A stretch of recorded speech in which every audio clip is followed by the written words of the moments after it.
जी, आत्म मंथन में आपका स्वागत है। अब मैं आपको तुलसी के बारे में बता देती हूँ कि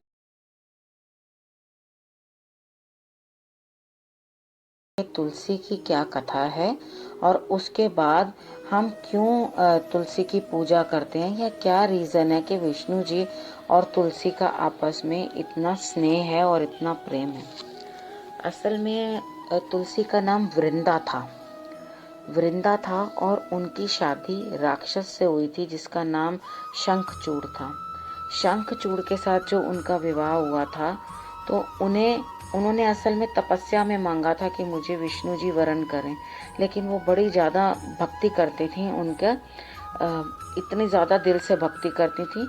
तो उन्होंने क्या किया कि जैसे विष्णु जी ने उनका सतीत्व खंडन कर दिया था, क्योंकि उनके पति की मृत्यु हुई इसी कारण से हो सकती थी कि अगर उनकी पत्नी का सतीत्व खंडन हो जाए तो वो गुनाह जो उन्होंने किया था विष्णु जी ने, उस स्वरूप उन्हें शालिग्राम का रूप ले लिया था, क्योंकि वृंदा ने ही उन्हें श्राप दिया था कि आपने मेरे साथ छल किया तो आप पाषाण हो जाओ, पत्थर बन जाओ। तो जब वो पत्थर बन गए तो उस रूप में वो स्थापित हो गए और उनके साथ ही शालिग्राम रूप में ही तुलसी के साथ जब देव उठ जाते हैं तब उसके बाद ही उनका विवाह होता है। यानी कि एकादशी पे जब देव उठावनी एकादशी आएगी तब वो उठेंगे, जागेंगे और उसके बाद उनका नेक्स्ट डे जो होता है द्वादशी पे तुलसी का प्राकट्य होता है और उनका उसी दिन तुलसी की मंजरी तोड़नी भी नहीं चाहिए, तुलसी भी नहीं तोड़नी चाहिए द्वादशी वाले दिन। ठीक है, तो उस दिन इनका विवाह होगा, संपन्न होगा इनका विवाह। और ये इनकी कथा थी, पौराणिक कथा थी। इसलिए तुलसी जो है उनके हस्बैंड को यानी कि उनके पति को मारा था शंकर भगवान ने। इस वजह से उनके परिवार को और शंकर भगवान को तुलसी नहीं चढ़ाई जाती।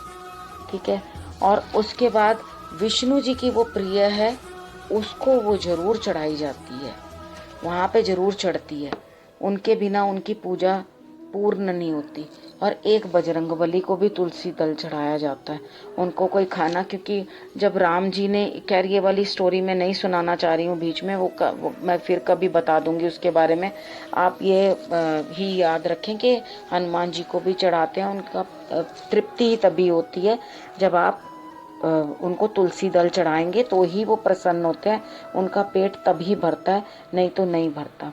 अब आप तुलसी के बहुत लाभ हैं। जिस आंगन के अंदर तुलसी लगी होती है उन्हें घर के अंदर नहीं रखा जाता, तुलसी के पौधे को उन्हें आंगन में रखा जाता है। जब वो आंगन में रहती हैं वहाँ से जो हवा भी उड़कर अंदर आती है उनको छूती हुई, तो अंदर एक बहुत अच्छा सा माहौल बना देती हैं, वहाँ पे बीमारियाँ नहीं रहती और यम कभी लेने नहीं आते। ऐसा नहीं है कि हम अमर हो जाएंगे तुलसी लगाने से, तो हमें विष्णु जी स्वयं लेने के लिए आते हैं, वो यम नहीं आते। जहाँ बहुत सारी तुलसी लगी होती है उसी को वृंदावन कह देते हैं। तुलसी बहुत ज़्यादा जहाँ पे लगी हो, जिनके घर में बहुत ज़्यादा तुलसी होती है उनका घर भगवान के नाम वाला होता है, ईश्वर की आस्था वाला होता है, और इसीलिए तुलसी को इतना महत्व देते हैं।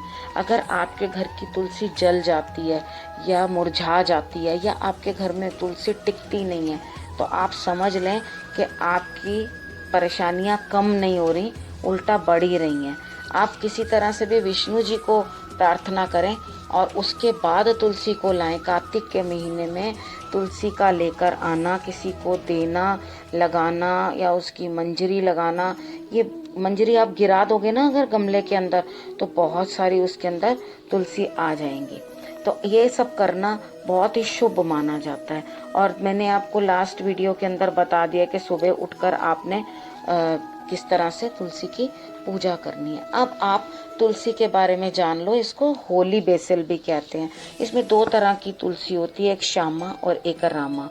श्यामा को कृष्ण स्वरूप मान लिया जाता है और रामा को हम राम स्वरूप मानते हैं। इसी तरह इनके पत्तों के कलर में भी फर्क होता है। श्यामा थोड़ा डार्क कलर का होता है और रामा लाइट कलर का, लाइट ग्रीन कलर का होता है।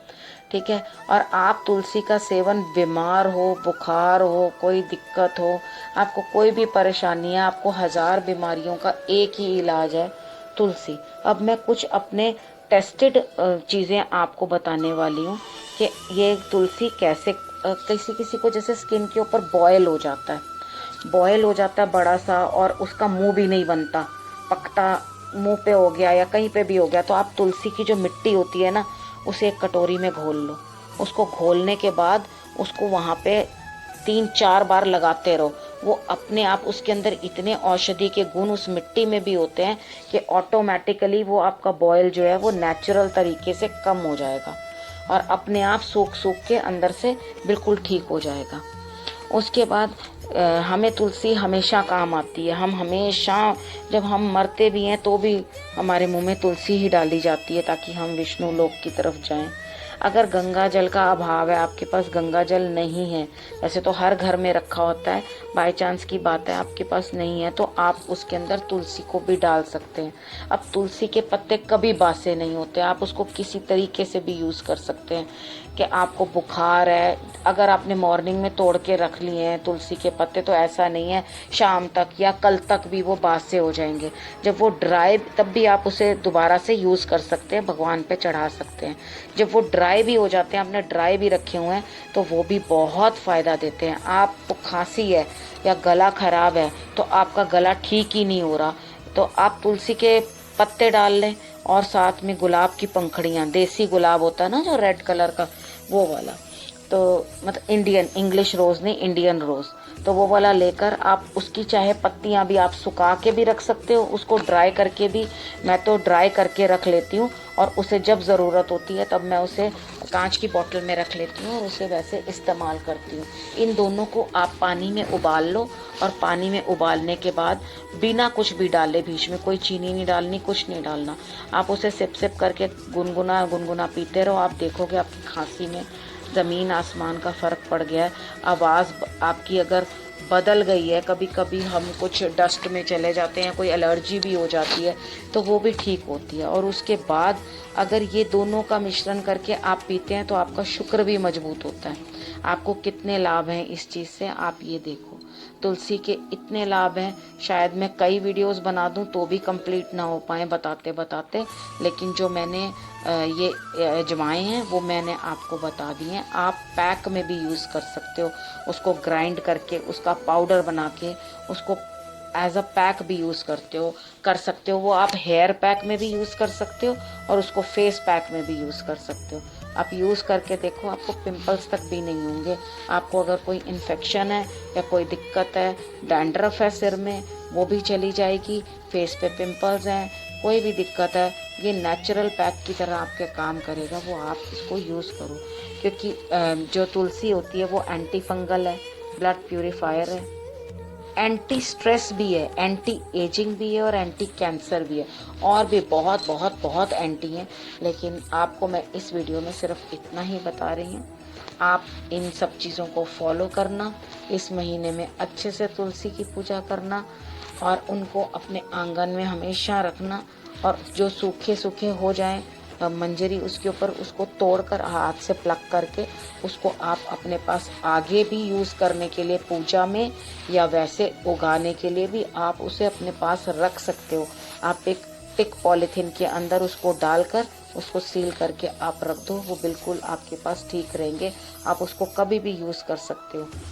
अगर आप समझिए कि आपने अपने कान हैं, जो बच्चों के कईयों के कान छिदवा देते हैं, कान छिदवाते हैं, उनके कान पक जाते हैं, कान ठीक ही नहीं होते, तो उसके बाद आप क्या करें कि उनको कुछ भी ना पहनाएं, उनको एलर्जी हो जाती है आर्टिफिशियल से या कुछ, तो कान पक जाता है। तो आप थोड़ा सा घी या ऑयल लगा के कानों के ऊपर आप तुलसी की छोटी पतली पतली बारीक डंडियां तोड़कर वो कान में डाल दें, और वो ना तो कान का छेद बंद होगा और ना वो इन्फेक्शन जो है वो आपके कान में नुकसान पहुंचाएगा।